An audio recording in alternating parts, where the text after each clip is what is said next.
کچھ اعتراضات ان لوگوں نے اٹھائے، جس پر حضرت عثمان غنی رضی اللہ عنہ نے ایک خط لکھا. خط پر اس گورنر کے نام ایک خط لکھا کہ آپ گورنر کی پوسٹ چھوڑ کر کے مدینہ واپس چلے آؤ، آپ کے بدلے محمد بن ابو بکر، حضرت ابو بکر صدیق رضی اللہ عنہ کے بیٹے کو گورنر بنا کر کے بھیجا جائے گا.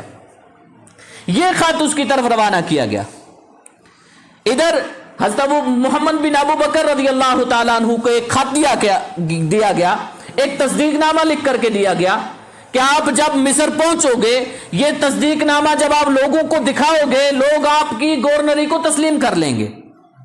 ادھر حضرت محمد بن ابو بکر رضی اللہ تعالیٰ عنہ کچھ صحابہ کی ایک جماعت، بڑے بڑے صحابہ کو لے کر کے روایتوں میں آتا ہے یہ مصر کی طرف رواں ہوئے. ادھر سازشیں جو عبداللہ ابن سبا اور اس کی ذریت کی جو سازشیں ہیں اب پروان چڑھنے لگی.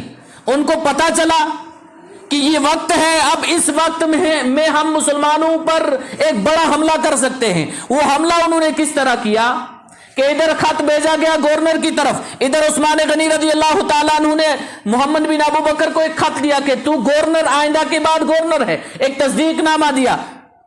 یہ ایک جگہ پر پہنچے ہیں، کسی جگہ جا کر انہوں نے پڑاؤ ڈالا. حضرت محمد بن ابو بکر رضی اللہ تعالیٰ عنہ نے، ان کی جماعت نے ایک پڑاؤ ڈالا، کسی جگہ رکے ہیں، آرام کر رہے ہیں کہ ان کو اچانک ایک سواری نظر آئی.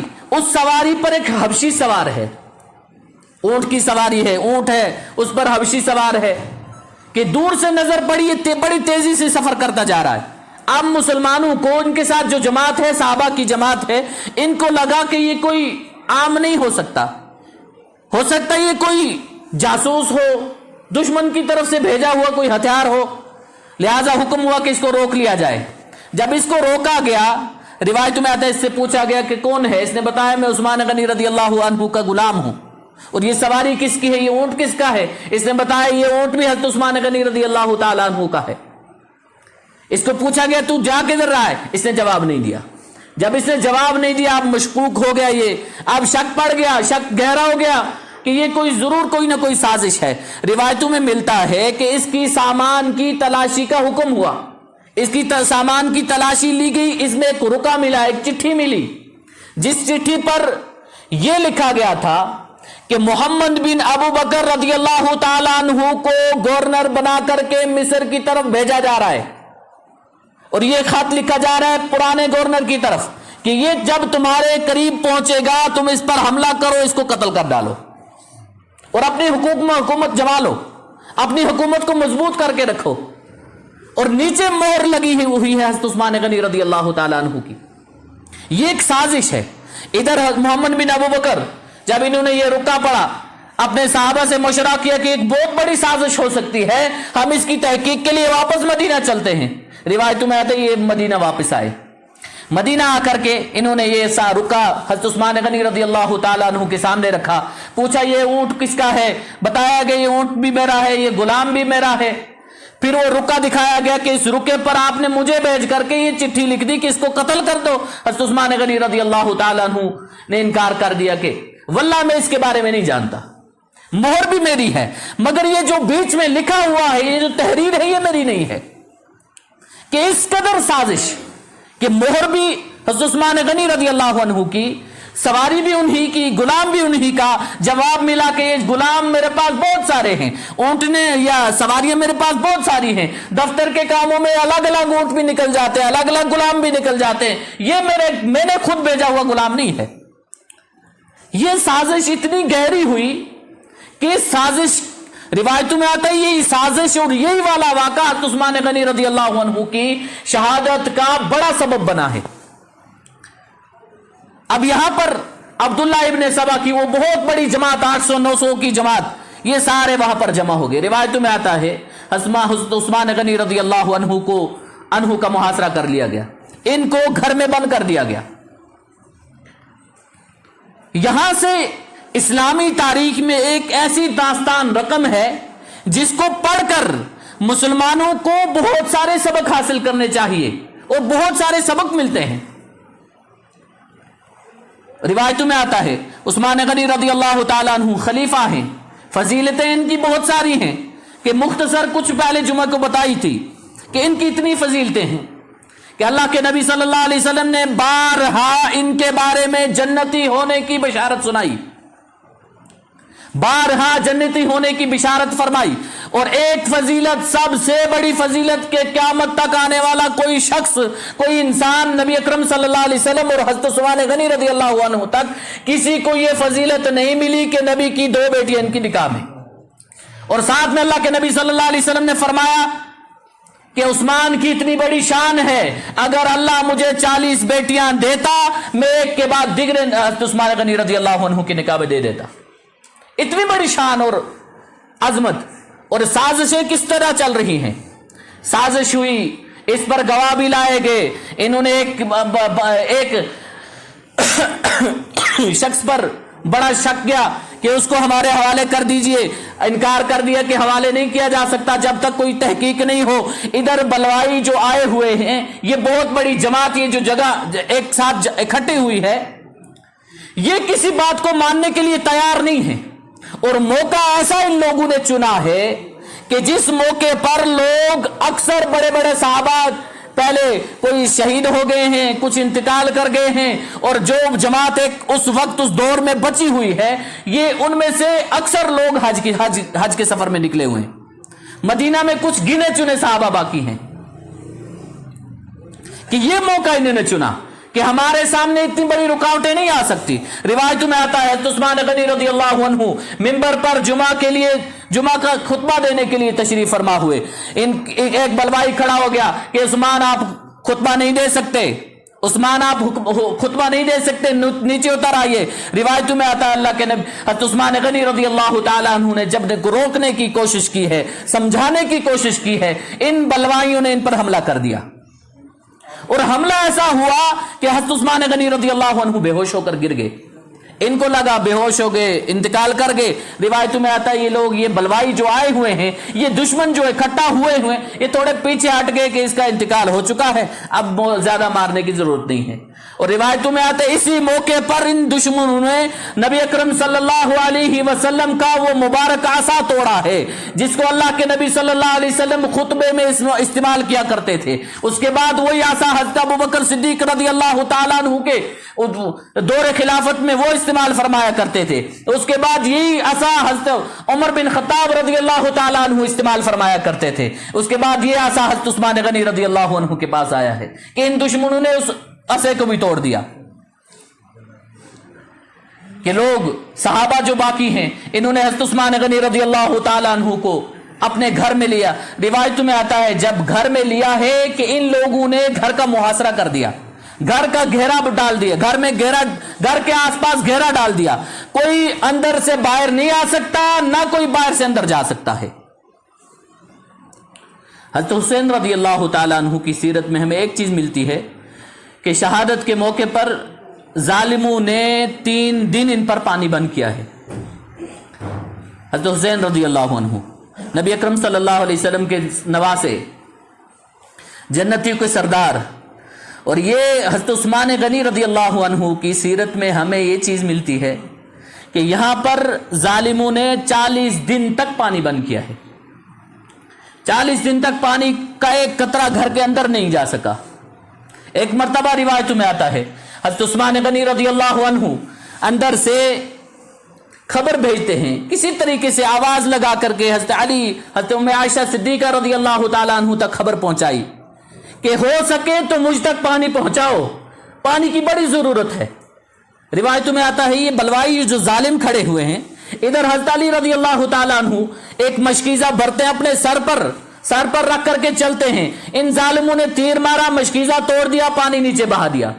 حضرت علی کرم اللہ وجہ اپنی پگڑی مبارک اتار کر کے گھر میں اندر پھینکتے ہیں جس سے حضرت عثمان غنی رضی اللہ عنہ تک خبر پہنچ سکے کہ علی نے ہر ممکن کوشش کی، پانی اندر نہیں پہنچا پائے۔